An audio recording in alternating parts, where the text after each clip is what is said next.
Former Assistant Secretary, napakatapang, ang sipag mo ngayon, kaya ang dami naming tinatanggap na mga isinusukong mga sasakyan.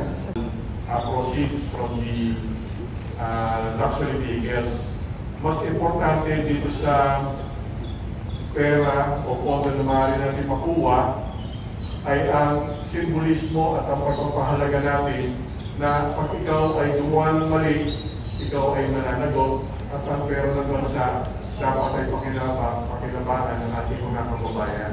Kasi alam ko naman, pag tinignan natin yung kabuuan na maaaring makuha natin sa pag-auction natin, 110 million, pag binuo pa natin yung 13 sasakyan, pag nabuo yun, 220 million plus. I would want to thank Commissioner ISF for inviting us to this public auction. We are here today to restore what rightfully belongs to our countrymen.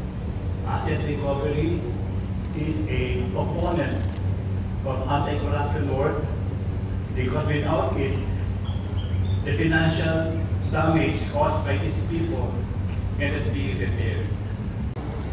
Every successful auction will show up that there is no violation ignored, that public resources are protected, and that the rules that fortify and shield our economy are enforced with integrity.